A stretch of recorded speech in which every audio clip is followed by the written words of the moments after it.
Amen. Regarde ton voisin, dis-lui, tu es au bon endroit, au bon moment, avec la bonne personne, le bon voisin. Ne t'inquiète pas. Hein, non? Ouais. Amen. Merci Père éternel pour ce moment privilégié que tu nous permets de passer en ta présence. Que ta main soit étendue particulièrement sur nous, que nous puissions entendre ce que tu as à nous dire. Aujourd'hui, le terme parle de l'impact de la famille, l'impact de l'environnement. Esprit de Dieu, il n'y a que toi qui es capable de mettre le doigt sur chacun de nos mots. Nous sommes nombreux ici, chacun une particularité différente. Il n'y a que toi, Saint-Esprit, qui est capable de dévoiler les choses cachées et de nous parler, mais vraiment, j'ai envie de dire de façon la plus neutre possible, la plus objective pour la restauration de nos âmes. Saint-Esprit, nous voulons t'entendre, nous voulons entendre ton diagnostic, alléluia, et être guéris et restaurés. Au nom puissant de Jésus, nous avons prié. Amen. Maintenant, je peux te demander comment tu vas? Comment tu vas? Comment tu vas? Comment tu vas?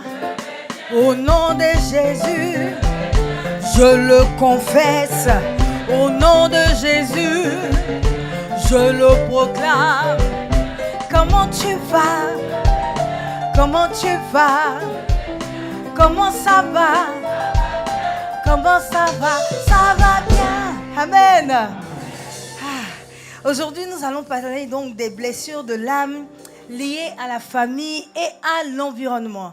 Pour résumer rapidement, les blessures émotionnelles sont des blessures liées à une douleur émotionnelle vive ressentie au cours d'une relation où l'un de nos besoins essentiels n'est pas satisfait, où nous réagissons en s'accusant ou en accusant l'autre. C'est un chaos émotionnel. J'aime bien ce mot-là. Chaos émotionnel vécu seul. Dans l'isolement, c'est enraciné un sentiment soit de rejet, soit d'abandon, soit d'injustice, soit d'humiliation ou de trahison. Et on avait vu que face à ces différentes blessures émotionnelles, chacun a tendance à porter un masque. Un masque, c'est une déformation liée, c'est un comportement lié à une déformation, lié à une blessure que tu as vécue ou ressentie. Quelqu'un qui a été victime de l'abandon sera quelqu'un de très dépendant dans ses amitiés. Il aura tendance à soupirer, à se plaindre, à s'accrocher à l'inaccrochable. Quelqu'un qui a été victime du rejet, il fuit. C'est-à-dire, il quitte avant que ça ne le quitte et il se crée un monde irréel. En général, ces personnes-là aiment parler seules, aiment imaginer des choses dans leur tête. J'ai l'impression de me décrire, ça va aller. Et tout. Donc, elles sont très créatives parce qu'elles vivent un autre monde dans leur esprit. Ceux qui ont été victimes d'injustice deviennent très rigides. Ce sont des gens extrêmement durs. Quand on dit à gauche, c'est à gauche. Quand on dit à droite, c'est à droite. Ils passent leur temps à se justifier et ils s'en demandent trop. C'est-à-dire les gens qui sont extrêmement durs avec eux. Ils n'acceptent pas les échecs. C'est-à-dire quand toi tu échoues, tu vas pleurer, on va rire, on passe à autre chose. Mais quelqu'un qui a été victime d'injustice, sur un petit échec, il peut rester pendant 20 ans coincé. Je me souviens que j'avais une amie qui m'expliquait que dans la famille de son mari, pour une petite gaffe, les gars se mettent dans un état. Son mari avait par inadvertance cassé un verre. Bon, il y en a 12. À cause du verre qu'il a cassé, il est rentré dans une colère contre lui-même. Pourquoi j'ai cassé ce verre? Pourquoi? Et elle ne comprenait pas. Et ils ont vécu une enfance, vraiment, il y a eu beaucoup d'injustices. C'était un foyer où il y avait une marâtre, pas une belle-mère. Une marâtre qui les maltraitait beaucoup. Donc, ça déformait cette personne. Celui qui a été victime de trahison a tendance à tout contrôler. C'est-à-dire, il ne veut plus vivre la trahison. Donc, cette fois-ci, il est regardant et ça fait qu'il ne fait pas confiance. Celui qui a été victime d'humiliation développe un masque du masochisme. C'est-à-dire, il a tendance à être à l'aise dans les situations dans lesquelles il souffre. Donc, si c'est une femme qui est en couple, elle va se mettre avec les hommes qui la battent. Elle est à l'aise dans ce chemin. Si l'homme là est tranquille, elle va quitter la relation parce qu'elle ne sera pas à l'aise. Amen. Si c'est un homme, tu verras à ce moment-là qu'il sera avec une femme qui le trompe beaucoup. Mais malgré tout, il reste. Parce qu'il est habitué en fait à rester dans la souffrance, dans l'humiliation. Donc, il a développé un masque qu'il fait qui se met toujours dans des positions où il est malheureux parce qu'il estime qu'il ne mérite pas d'être heureux. Ce sont des choses qu'on se dit ou des non-dits, mais c'est des comportements. Donc, en fonction de comment vous réagissez en général, ça vous permettra de voir les blessures émotionnelles qui vous ont déformé. Tout le monde est victime des 5 d'office, mais chacun a 4 qui sont très fortes et toujours il y a 2 qui sont dominants. 2 ou 1. 2 ou 1 blessure. Amen. C'est ça, tout à fait. Le pasteur a toujours raison. Ça, c'est une bonne église, ça. On continue. Maintenant, on a vu les acteurs des blessures émotionnelles. On a vu que le premier acteur, c'est le père. Le père est un repère. Et j'insiste, le père peut ne pas être ton père biologique, même si ça compte.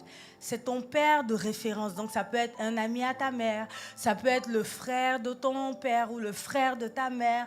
En fonction de la situation de vie dans laquelle tu as été, tu as un homme qui a joué le rôle de figure paternelle pour toi. Maintenant, il y a certains comme nous autres qui avons été éduqués à la villageoise. Le père seul ne t'éduque pas, c'est le père et les oncles.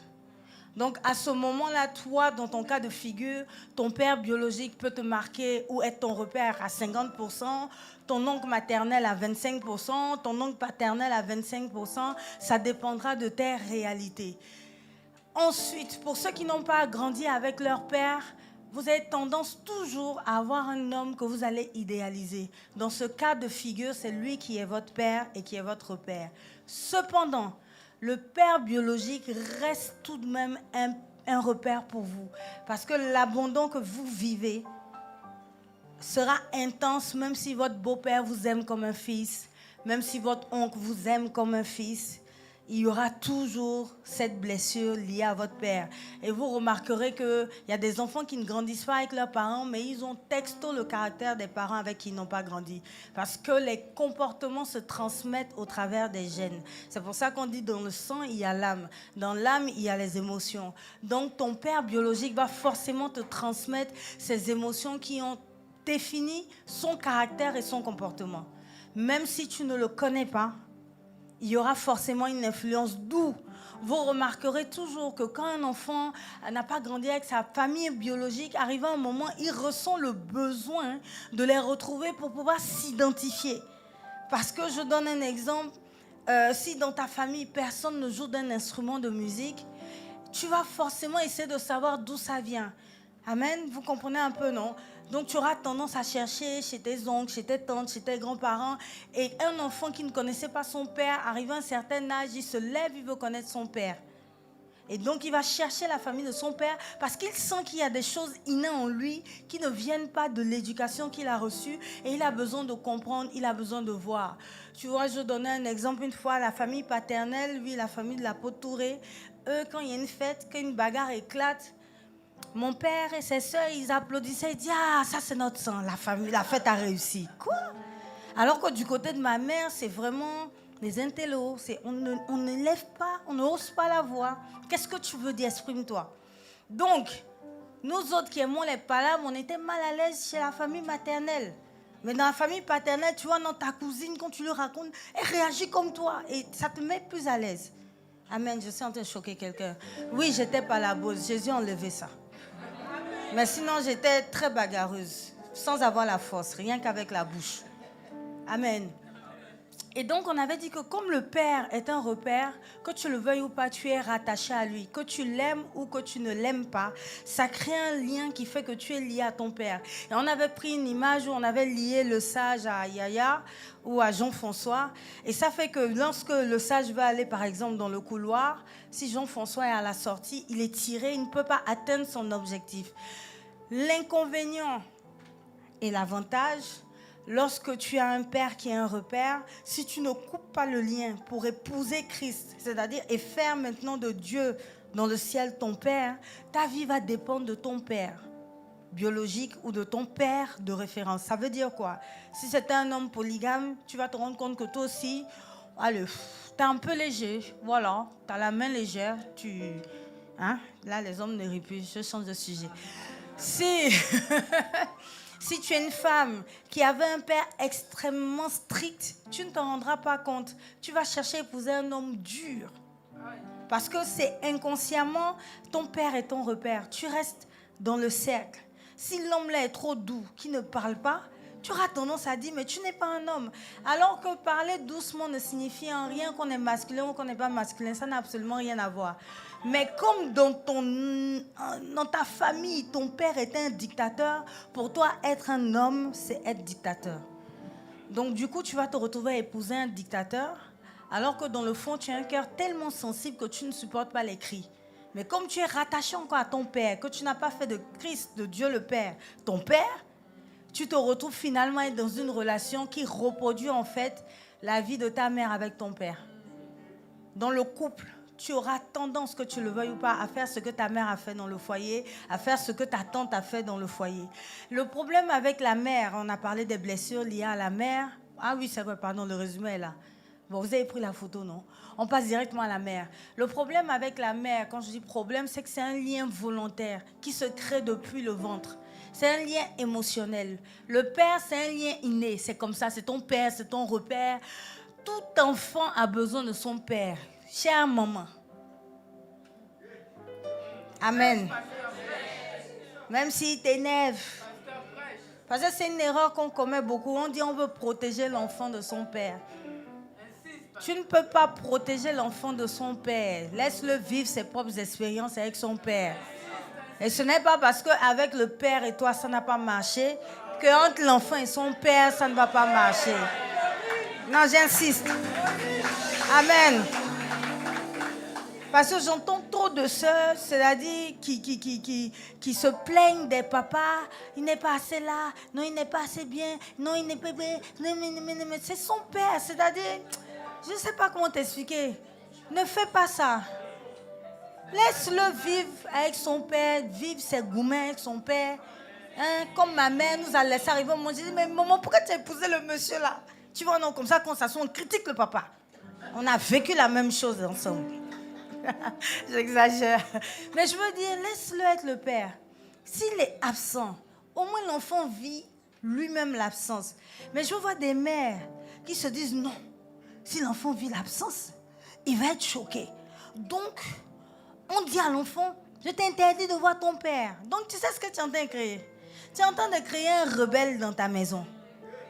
Mieux vaut qu'il constate que son père est absent de lui-même que plutôt il vive dans un foyer où maman le coupe de son père. Ne comprenons pas que en fait, le père zaille. C'est pour ça qu'on veut te protéger. Tu n'as pas à le protéger de son père.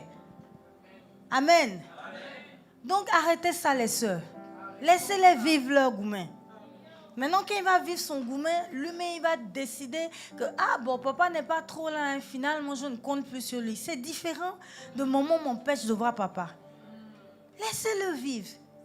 Laissez-le appeler le monsieur quand il veut. Il répond au il ne répond pas au tu es là, justement. En fait, ton rôle est de l'aider à surmonter le fait d'avoir un père qui n'est pas très correct.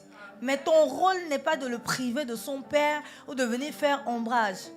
Il y a certaines qui se retrouvent seules parce que votre comportement fait fuir le monsieur. Amen. Un petit touvion. Bon. C'est pas ciblé, hein, mais c'est là. Amen. En plus, belle balle perdue. Mais accepte la révélation. Il y a des hommes, des garçons qui sont efféminés, pas qu'ils sont homosexuels, hein, parce que justement la mère a tellement été présente, la mère a tellement couvé que je ne sais pas si tu comprends ce que je dis. En voulant protéger l'enfant, tu gaspilles l'enfant. Mais je ne sais pas si vous comprenez. C'est au village même que je vois ça. Quand le bébé même se rapproche, on dit non, laisse. Tu surveilles juste pour ne pas que ça soit un truc. Mais en voulant l'éloigner, les moments qui sont tous oh non, le feu. Quand tu ne seras pas là, il ne sait pas c'est quoi le feu, il va faire pire. C'est la même chose avec son père. Laisse-le se bouler. Et puis, ensemble, on pourra gérer les casses. Un feu paternel, comme dit notre Dieu. Mais en voulant trop le couvrir, là, il ne sait pas que le feu est dangereux. C'est pire. Le jour où il sera seul, tu ne sais pas comment il va réagir. Vous voyez, laisse l'enfant se brûler avec une bûchette d'allumettes. Sinon, dans ton dos, il va mettre la main sur le charbon, sur la braise. Ça sera pire. Tu n'es pas là pour le protéger d'eux. Tu es là pour l'aider à marcher. Tout le monde sera, pour constater pas, tout le monde sera blessé. Le rôle des parents, c'est de t'aider à te relever jusqu'à ce que tu puisses marcher tout seul. Mais ce n'est pas de t'empêcher d'être blessé. Amen. Maintenant, nous passons à la mère. La mère, les enfants blessés, là, les petits sont moins nous, là.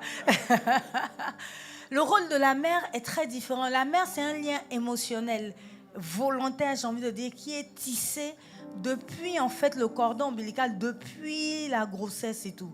C'est pour cela qu'un homme ou une femme qui grandit sans mère est une personne qui est vide. Émotionnellement, c'est-à-dire si tu n'as pas eu l'amour maternel, pas de ta mère forcément. En général, la grand-mère va combler ou la tante va combler. Mais ceux qui ont grandi sans amour maternel sont vides. C'est leur quota émotionnel est vide. Ça fait que leur intelligence émotionnelle est vide. Donc dans la vie, c'est compliqué. Ce sont des gens qui manquent de compassion. Ce sont des gens qui ne sont pas empathiques, en fait. Il n'a pas de compassion même. Ce qui t'arrive là, mais c'est la vie. Hein. Allez, on avance, quoi. Genre, on ne va pas perdre le temps. Et il aura tendance même à critiquer les autres, à les trouver trop mous. Amen. Comme il a vécu cette injustice, il a développé un masque de la rigidité.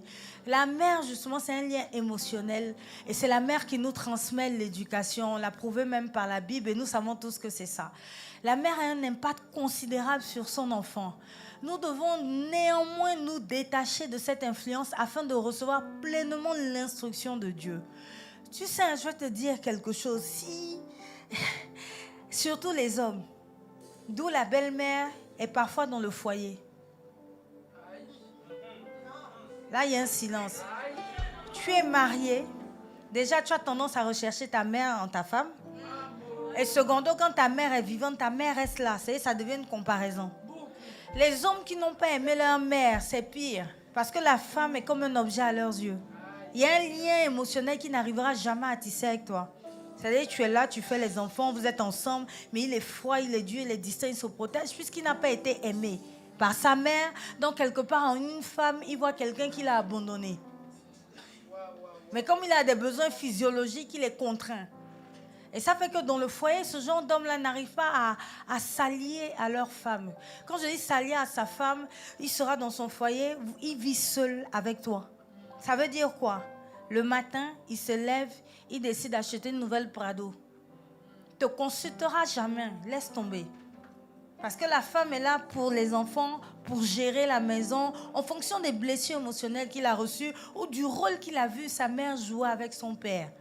Ce genre d'homme-là ne t'attend pas, parce que tu vas venir t'asseoir que non, normalement on doit construire un foyer ensemble. Quand tu dis on doit construire un foyer ensemble, ça n'a pas le même sens, la même définition chez lui. Pour lui, construire un foyer ensemble, c'est faire des enfants, avoir une seule femme, tu es dans la maison, quand il sort, on t'appelle madame. Il ne comprendra pas que construire un foyer, c'est s'associer pour bâtir quelque chose. Puisque papa ne s'est pas associé à maman. Maman était juste là pour accompagner, pour surveiller les enfants. Vous voyez comment ça influence finalement vos relations amoureuses, même votre vie de couple. Tu te retrouveras en fait dans un foyer en train de lutter contre le mari, contre sa mère, contre son père. Amen. Contre sa famille. Parce que du coup, je me souviens, une amie, elle avait été, son mari voulait la battre, la taper, la bastonner. Et elle va voir la belle-mère. Et elle commence à s'expliquer. La belle-mère fait, oh, mais son père, il ne tire même pas les cheveux. Il t'a pas encore tapé. La fille est sortie de là depuis elle a divorcé. Non, parce que quand la belle-mère même te dit que mais il t'a pas encore tapé. Je ne sais pas si vous voyez. Qui va conseiller le gars quand il va te taper? Personne, c'est une norme. On en rit, mais c'est vrai. Et tout ça, je suis en train de t'aider à faire tes choix de mariage. Hein. Tu es en train de dire que, oh non, la fille, elle est trop molle. Oh non. Moi, ma mère, c'était une femme battante. Hein. Ma mère, le matin, se lève. Elle a nettoyé la maison. Elle nous a lavé. Elle nous a bien fait le repas. Amen. Donc, tu es en train de chercher Superwoman dans ton foyer. Alors que la femme que Dieu veut à tes côtés, c'est une femme beaucoup plus intellectuelle. Parfois, c'est ça. Hein. Si tu as appelé à être un entrepreneur, un homme d'affaires, il te faut une femme qui soit derrière pour discerner tes partenaires d'affaires. Genre, vous partez en dîner d'affaires, ta femme, elle te dit, le gars là, il est suspect, tout, ne fais pas affaire avec lui. Tel là, non, je l'aime beaucoup, il est bien. Ta femme doit te compléter. Elle n'est pas là pour reproduire ce que tes parents étaient. Elle est là pour te compléter, pour atteindre ta destinée. Arrête. Et je disais encore, j'insiste. La partie du film où tu prends ta femme pour l'emmener en formation chez ta mère pour qu'elle apprenne les plats. J'insiste, je sais que ça ne plaît pas, mais je te dis quelque chose.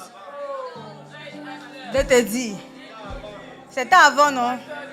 Je te donne un exemple simple. Hein? Ma mère, sa spécialité, elle a une de ses spécialités, un poulet à la crème. La tante a 72 ans. Ça fait 72 ans qu'elle fait ce plat. En 40 ans, je ne pourrai jamais atteindre son niveau. Non, je vous assure. La maman prépare les mêmes feuilles de manioc pour ça fait 80 ans. Même si je la regarde faire, notre main n'aura jamais la même saveur. Non, personne ne peut dépasser ta mère en termes de repas culinaires. Laisse. Tu es né dans ça. C'est ça qui a défini ton goût. Pourquoi tu aimes le piment ou tu n'aimes pas le piment? Ta mère préparait sans piment, c'est pour ça qu'aujourd'hui tu nous fatigues. Donc tu as grandi sans le piment. Donc je veux dire, ça ne peut pas être un critère. Ma mère prépare bien. Il y avait une femme qui prépare bien. Dieu est un chef cuisinier. Non, libère ta vie. Pour un chef cuisinier, il est là à l'école pour ça. Amen. Amen. Si tu veux, elle va te servir. Mais tu es en train de vouloir choisir la femme de ta destinée à cause de nourriture. Non, mais est-ce que tu réalises, tu percutes? Est-ce que tu réalises? On a dit c'est important la nourriture. Je suis d'accord qu'on dit que le ventre c'est important. Mais si la tante à 70%, parce que les meilleurs couples, ce sont les couples qui se bâtissent ensemble. Mais en général, c'est pour ça que je veux parler à une petite. Tu es en train de prier pour trouver un homme riche. Petite. Le gars s'est fait sans toi. Le jour il veut, il te donne. Il ne veut pas, il ne te donne pas. Tu comprends, non? Toi, tu es tellement charnel en tant que femme. Amen. Là, mais je me lance une balle perdue. Oh, il a le gros ventre, je n'aime pas. C'est un coussin. Va faire tes abdos, pour moi de l'énerver ici.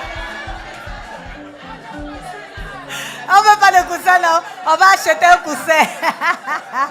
Non, Bernadette, toi, tu peux parler, c'est propre. Non, je ne sais pas si tu me captes. Tu es tellement pondéré, tu es tellement... Oui, maman m'a toujours dit, on ne doit pas souffrir, il faut que ton mari ait les moyens, il faut. Donc, le petit qui marche, elle est sans confiance. Là. Tu n'as même pas pris le temps d'apprendre à le connaître pour comprendre que c'est un battant. Que demain, là, lui, là, si on s'assoit un peu, il va aller quelque part. Tu es trop charnel. Même toi. Moi, j'avais une discussion avec un ami, je l'ai choqué. Parce qu'il dit non, une femme, elle doit être maquillée, elle doit être bien habillée, elle doit être parfumée. J'ai dit, effectivement, je suis l'homme.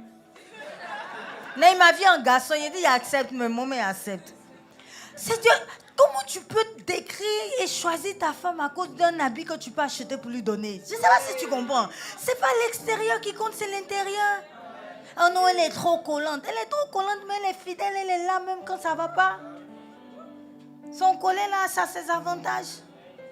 Ne te laisse pas définir par ton père et ta mère. Après, tu t'étonnes que tu rates ton foyer aussi. Tu reproduis les mêmes choses. C'est pour ça qu'on dit la plupart, 80% des divorcés sont des enfants des divorcés. Parce que justement, tu reproduis exactement ce que tu as vu. Laisse. Oublie tes références. Tant que Christ ne sera pas ta référence, tu vas te perdre. Tu ne peux pas espérer réussir dans ta démarche de mariage sans l'aide du Saint-Esprit. Et même à vie au marié. C'est-à-dire, est-ce que les blessures émotionnelles, au contraire, doivent ouvrir tes yeux? Quand tu parles, il ne comprendra pas ce que tu dis parce qu'il est blessé. Sa réalité est déformée par les blessures qu'il a eues. C'est pour ça qu'on parle de masque. Quand tu dis non, une femme ne doit pas hausser le ton. Elle ne sait même pas qu'elle hausse le ton, puisque dans sa famille, on parle en criant. Donc, c'est un débat perdu d'avance. C'est inutile.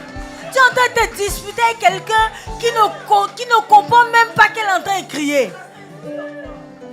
Sans le Saint-Esprit. Amen. Sans le Saint-Esprit pour s'asseoir, être au milieu de vous, vous révéler exactement les choses cachées, vous ne pourrez pas évoluer. Le couple de mes parents, c'est-à-dire même quand j'allais en vacances, tout le monde disait, tes parents n'ont pas encore divorcé. C'était le sujet même entre nous enfants. Parce que mes parents étaient chiens et chats. Ils ne se sont jamais entendus. Mais dès que Jésus-Christ, le Saint-Esprit est rentré dans notre famille, tu vois, mon père, c'était un homme dur et froid qui prenait ses décisions seul. Il n'a jamais fait compte en commun à l'époque. Hein? Il décide, il fait, tu constates. Mais aujourd'hui, le monsieur, je dis alors, papa, tu veux me dire où? Je demande à ta mère. Mais c'est l'Esprit de Dieu qui est venu lui révéler que ta femme là, sur tes plans, c'est une meilleure conseillère. Ma mère aussi, c'est l'Esprit de Dieu qui lui a révélé que ton mari n'est pas ton père. Il ne va pas te faire les mêmes choses que ton père t'a faites. Sors de ce cliché. Parce qu'elle a tellement été victime d'injustice dans son enfance qu'elle s'est dit plus personne ne va me marcher dessus. Donc quand l'homme veut lui donner des directives, ça enclenche son mécanisme de « Hey, je ne me laisse plus marcher dessus, tu es qui ?» Mais quand le Saint-Esprit rentre en action, elle comprend que, en fait, elle est blessée depuis l'enfance. Donc, en fait, quand il parle là, c'est pas pour son mal. Ça veut pas dire qu'on va l'écraser encore comme avant. Si tu ne mets pas le Saint-Esprit au cœur de tes relations, peu importe le nombre d'années que vous allez faire ensemble, à faire votre concubinage, on ne sait pas quel essai tu essaies de faire. Marie l'enfant d'autrui. Là, je dis toujours, tu veux les avantages d'un homme marié sans être marié, laisse ça. Il y a un ami qui m'a toujours dit, le mariage, là, c'est un risque. Vous pouvez vous connaître pendant 50 ans. Une fois que vous vous mariez, ça reste un risque. On ne connaît jamais assez l'homme. Laisse le Saint-Esprit être au milieu. C'est lui qui peut faire comprendre à l'attentif que tu as un problème, tu cries trop. Parle doucement. Toi, tu es en train de discuter avec quelqu'un qui n'a pas tes codes. Vous n'avez pas les mêmes valeurs. Vous n'avez pas la même éducation. On te peut parler. Oh, mon mari est froid. Hein? Mon mari est trop dur. Mon mari est trop rigide. Et puis, tu te compares aux autres. Tu sais ce que chacun vit. Hey! C'est pas pour être dehors. Ils sont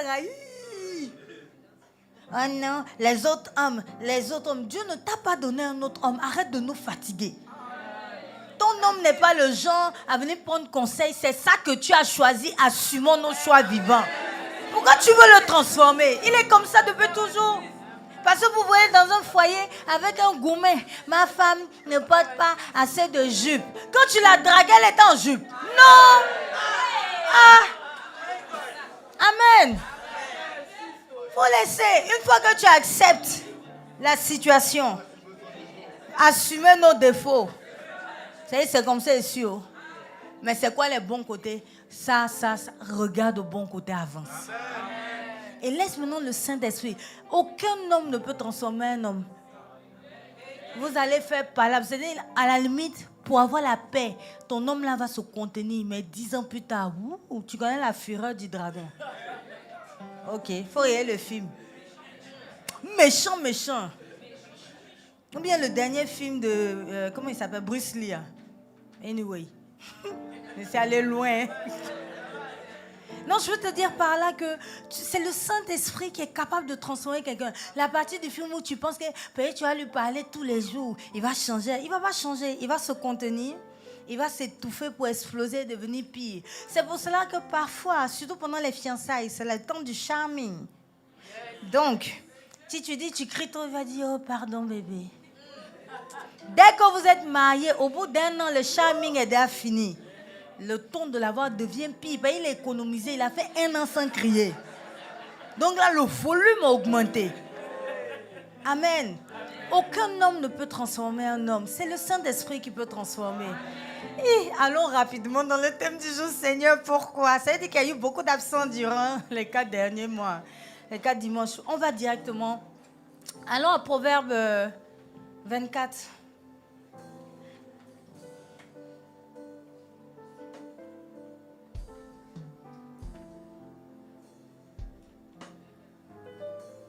Pardon, 22, 24 à 25. Lisons ensemble. Ne fréquente pas l'homme colère, ne va pas avec l'homme violent. Allons à 25. De peur que tu ne t'habitues à ses sentiers et qu'il ne devienne un piège pour ton âme. En fait, ce que l'Esprit de Dieu veut te faire comprendre aujourd'hui, dis-moi qui tu fréquentes et je te dirai qui tu es. Ta famille. Quand je dis ta famille, c'est ce que tu décides d'avoir à côté de toi. Ça peut être des amis, ça peut être une tante, ça peut être une cousine, ont une influence journalière et quotidienne sur toi, parfois même plus intense que ton père et ta mère qui t'éduquent. Remarquez bien, quand tu veux prendre des... Y a-t-il des enfants? Il n'y a pas. Pour les enfants, tu es adolescent, quand tu vas avoir un copain, une copine, à qui tu demandes conseil? Tu ne vas pas aller chez ta mère, sauf si tu es zinzin comme nous. Non, moi j'allais chez ma mère. Je dis, elle a l'expérience. Et je te conseille d'aller chez tes parents. Les petites filles, là, elles sont petites, elles se cherchent dans leurs expériences.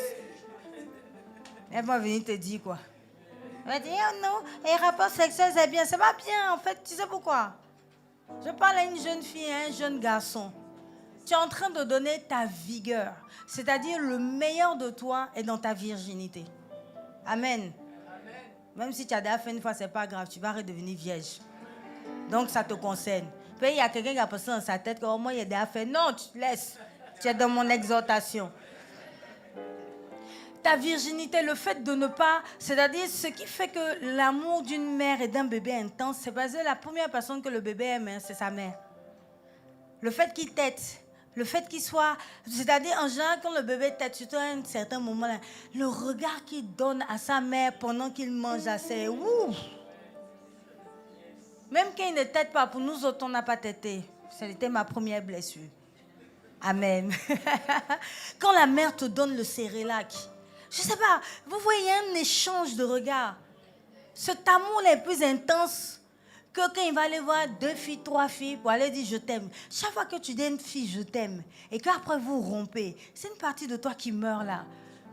Chaque fois que tu as des rapports sexuels en dehors du mariage, je t'assure, tu es en train de tuer, en fait, ce que Dieu a prévu comme portion pour toi, pour que tu sois complet. Amen. Chaque fois que tu vas avec une femme qui n'est pas ta go, tu penses que tu es en train d'avoir de l'expérience. Tu es en train de laisser une partie de toi dans cette fille. Ça fait que quoi? Demain, tu seras froid, alors que maintenant, c'est la femme que Dieu a réservée pour toi. Mais tu as déjà aimé Anita. Anita t'a trahi. Tu as aimé Sarah. Non, pas Sarah. C'est le nom de la fille de Jean-Félix. J'ai entendu une menace. Tu as aimé Jézabel. Jézabel t'a trahi. Tu as aimé Zorobabel. Anita. Tu comprends, non? Un peu de toi est parti avec elle. Un peu de toi. Un peu de toi, un peu de toi. Tu n'arrives plus à aimer la femme qui est en face de toi. Te voilà d'un foyer, mais malheureux. C'est-à-dire le truc où tu es en train de vouloir essayer. C'est un piège du diable pour juste te tuer. Les films pornographiques, pourquoi on demande de ne pas les regarder? Déjà, ce n'est pas la réalité. Si tu veux taper témoignage d'une tourneuse de films porno, la go te dira déjà que c'est simulé. Ça, c'est un. Il y a des gadgets, il y a tout ça. Et puis, il n'y a pas d'amour. C'est-à-dire, les rapports sexuels ne sont bien que lorsqu'ils sont faits dans un cadre amoureux, scellé par une alliance. Je te donne un exemple. Hein. Tu fais une sextape avec ton mari. Si ça sort, les gens même vont t'insulter. Oh, c'est son mari. Oh, c'est sa femme. Ça n'aura pas de succès. Mais quand vous n'êtes pas marié, c'est là où ça a du succès maintenant. Ça part partout. Pourquoi? Parce que dans l'alliance du mariage, vous êtes protégés. C'est votre intimité. On sait qu'on n'a pas le droit d'intervenir. Dans l'alliance du mariage, les rapports sexuels avec de l'amour constitue maintenant un lien émotionnel qui construit. Le risque lorsque tu le fais en dehors du mariage, déjà tu n'es pas sûr qu'il va rester avec toi. Vous ne savez même pas qui vous serez. Vous êtes tellement jeune. Aujourd'hui, il pense qu'il aime les femmes claires. 2 ans plus tard, il va dire femme claire méchante comme les Ivoiriens disent aujourd'hui. Là, il va aller chez femme noire. 3 ans plus tard, il va dire non, lui, il aime les skinny. 2 ans plus tard, il va dire il aime les apouchou. Tu comprends? Il n'y a pas meilleure relation qu'une relation tissée sans relation sexuelle. Tu sais pourquoi ton frère et toi, vous vivez des siècles ensemble, arrivé un moment même, vous ne vivez plus sous le même toit, vous cherchez des moments pour être ensemble. Il n'y a pas de rapport sexuel entre vous. Donc, il n'y a pas d'attente sexuelle, il n'y a pas de marchandage possible. C'est une relation intense, parfois même plus que le mari. Souvent même, tu es plus proche de ton frère que ton mari. Parce que tu sais qu'il n'a pas d'intérêt. Et c'est simple, vous vous aimez. Si vous arrivez à bâtir un amour sans rapport sexuel, tu ne t'en rends pas compte. Ça veut dire que quand vous serez dans le foyer, même si tu voyages 1 an, il n'y a rien. Parce qu'il n'est pas avec toi pour une partie de jambes en l'air. Ça va au-delà. Parce que si c'est fait les bottes là, il y a une qui sait faire mieux que toi. Laisse. Tu ne peux pas bâtir sur ça. Je vois les petites filles, ils sont en train de s'entraîner. Je dis, elles n'ont rien compris. On est en train de faire le ressal, comme disent les Sénégalais. Le kwanza, comme on dit ici. Hey! T'inclin, ne gâte pas foyer. Parce qu'arrivé un moment là, quand tu te maries, tu te rends compte que c'est le cœur de la personne. Je repense encore à ce tonton qui a laissé sa femme pour aller prendre une tantine Tinclair. Oui, Tinclair sur nous. Mais quand il a eu le cancer, elle a abandonné. Qui savait? Je veux dire, tu ne peux pas prendre la décision d'être avec quelqu'un sur la base de l'extérieur, sur la base de moi, ma mère était comme ça, moi, mon père était comme ça. Tu n'es pas le mari de ta mère. Fais attention à ton environnement, c'est eux qui te conseillent. On dit quoi, ne marche pas avec les mauvaises compagnies de peur qui ne corrompent tes bonnes mœurs. On dit même le fait de voir, tu sais, le fait de voir quelqu'un fumer tout le temps. Dans 10 ans, tu peux fumer. Même si ça ne t'a jamais attiré. Tu es tellement resté dans la cigarette, d'ailleurs même tu es en train de fumer malgré toi, parce que tu prends la cigarette. Ton environnement définira tes décisions et tes actions. Tu ne peux pas laisser ton meilleur ami, c'est-à-dire ton meilleur ami n'est pas converti, il n'est pas chrétien, il ne vient pas à l'église. Il ne comprend même pas ce délire que tu as à te lever chaque dimanche, t'habiller, pourquoi il ne comprend pas? Il ne comprend même pas que Christ est celui-là qui peut te forger, te fonder, t'aider. Mais tu marches avec lui. Tu ne vas pas le gagner à la crise, c'est lui qui va te gagner à la crise.